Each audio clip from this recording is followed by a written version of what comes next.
7:01 de la mañana, continúa con nosotros Pedro Pablo Fernández, dirigente nacional de COPEI y además ex miembro del equipo de Henry Falcón, de la campaña de Henry Falcón. Le preguntaba lo siguiente: Ramón Guillermo Aveledo ya es oficial, va a pasar a formar parte nuevamente de la mesa de la Unidad Democrática. ¿Cuál debería ser la hoja de ruta? Porque si bien es cierto hay un descontento con el gobierno nacional, también hay una desconfianza y la gente está ávida de respuestas por parte de la oposición. Ven un bando quizás que recoge Henry Falcón, que participó en las presidenciales, está el Frente Amplio, está el bando quizás de María Corina Machado y está el silencio también de dirigentes como Leopoldo López y Enrique Capriles. Sí, mira, te iba a contar un cuento del día previamente a esa pregunta, que es el siguiente. Yo salí de Miraflores y a las 11 de la noche yo recibo una llamada de Bonnie Simonovich, llamándome para darme las gracias por haber nombrado a Iván a la salida. Un agradecimiento además con una emotividad, es decir, estaba cargada de emoción. Y me dijo: mira, tú no sabes lo que a mí me produce escuchar el nombre de Iván, de un dirigente político saliendo de Miraflores, no sabes lo que eso significa para nosotros, porque Iván lo abandonaron hace años, nadie se acuerda de él. Hablan de Leopoldo López, hablan de los otros presos políticos, y a Iván simplemente desapareció, nadie se ocupa de él. Cuando ella me daba las gracias, yo me sentí horrible, yo también, porque yo soy parte de esa sociedad que se olvidó de Iván Simonovich, y yo sentía, este agradecimiento no me lo merezco, todo lo contrario. Después me pasó a Iván, que por teléfono me decía: mira, yo no me hago ninguna ilusión en esto, porque yo tengo 15 años ilusionándome, absolutamente con desilusiones después.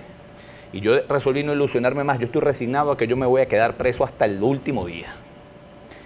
Yo escuchaba eso y después contrastaba con los ataques que me estaban haciendo por haber ido en las redes. Y yo decía, es un país dividido por completo. Es decir, ese gesto de ir a Miraflores a pedir la liberación de los presos políticos para esa familia significa todo, significa una esperanza, significa la posibilidad de salir a la calle.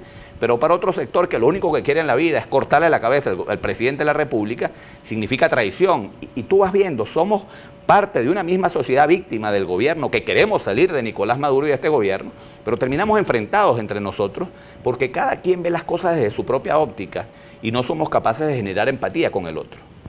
Eso es uno de los daños más grandes que ha hecho este gobierno, porque este gobierno, con ese atropello que hace, termina dividiéndonos a nosotros. ¿Cómo romper con eso? Es complicado, porque yo creo que nosotros tenemos que volver, creo que la única forma de romper con eso es que cada uno de nosotros sea un examen interior y nos revisemos, porque nosotros tenemos que recuperar además una cosa que es cultural nuestra. Esto es un país cristiano. Y nosotros tenemos que generar empatía entre nosotros. Nosotros tenemos que recuperar ese espíritu de hermanos, de prójimo. Nosotros tenemos que recuperar el concepto del prójimo como una persona que a mí me tiene que doler lo que le pasa. Nosotros tenemos que generar en el país un espíritu de unidad. Nosotros somos todos víctimas de este gobierno. Nosotros no nos podemos seguir enfrentando entre nosotros mismos. Y voy al punto que me estás preguntando de Ramón Guillermo. Ramón Guillermo a mí me parece un tipo extraordinario, un hombre con moral, un hombre con ética, un hombre con formación política. Yo saludo la presencia de Ramón Guillermo en este espacio y yo quisiera que Ramón Guillermo pudiera servir en este momento a la causa a la cual tenemos que servir todos, que es a que todo el mundo deponga sus intereses personales y sus intereses partidistas y seamos capaces de construir un espíritu unitario para lograr objetivos superiores a los objetivos particulares. Es decir, cada uno de los políticos puede tener una ambición, puede tener una aspiración. Y cada partido también, pero eso no puede estar por encima de un interés general, de un interés mucho más importante, oye, que es librar a Venezuela de esta tragedia que estamos viviendo. Y eso solo lo podemos hacer si dejamos de lado completamente cualquier interés personal y nos la jugamos, sin importar lo que digan. Yo no me metí en política para agradarle a nadie, yo me metí en política para servir. Y estoy en esto además con una tranquilidad de conciencia enorme. Si yo logro con este diálogo con el gobierno, que suelten a los presos políticos, yo voy a sentir una satisfacción enorme que esos ataques me van a tener sin cuidado. Pero es que si no lo logro, voy a tener la satisfacción de haber hecho el esfuerzo, de haber hecho lo que pude.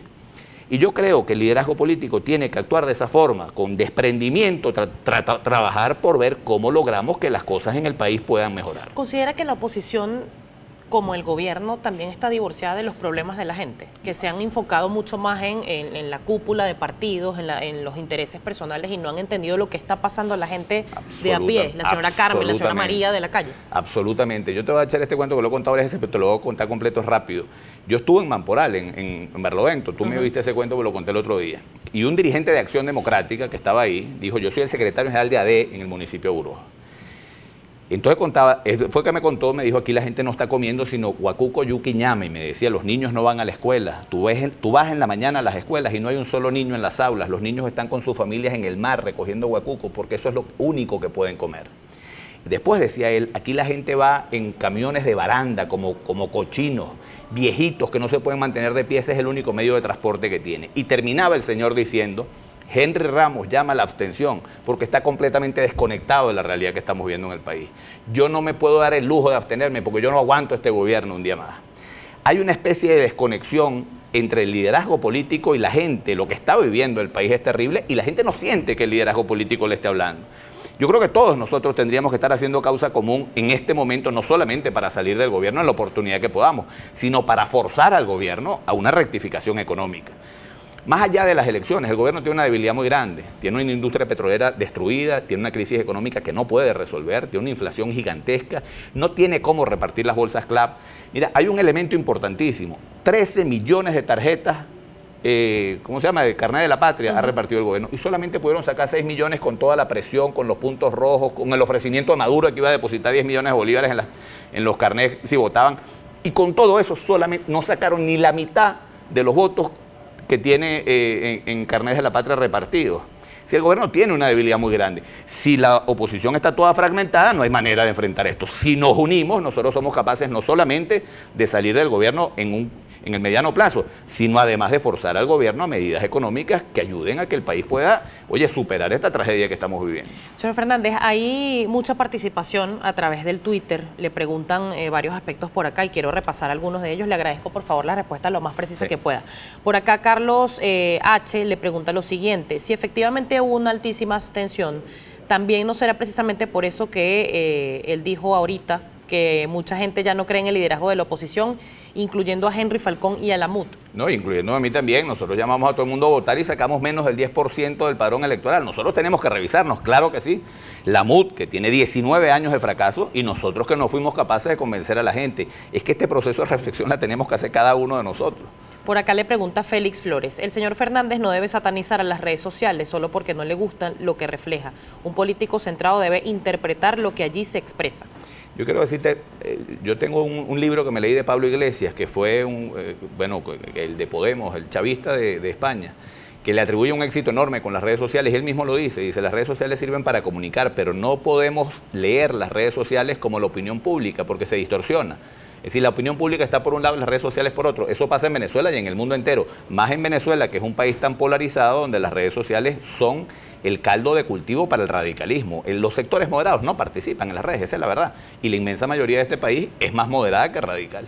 Por acá le pregunta o le dice Joan Rosales, la posición debe ser radical, no le interesan las reuniones públicas porque se le terminan viendo las costuras. La ley del olvido de ProCiudadanos es el paso inicial para encaminar el país, le dicen por acá. Seguimos revisando, le dice Gilbert Márquez, el señor Fernández quiere quedar bien con Dios y con el diablo, no tiene coherencia. ¿Qué le responde? Yo creo que yo la única cosa que tengo es coherencia, vengo planteando esto mismo, tú me has escuchado desde hace 10 años, es el mismo discurso, el mismo planteamiento, los mismos conceptos. Creo que puede haber gente que esté o no de acuerdo conmigo, pero coherencia absoluta. Por acá le dice Eliezer Mota, todos sabemos que aquí no se va a dar una intervención porque no hay las excusas que ellos tienen. La peor intervención es una oposición sin propuestas ni estrategia.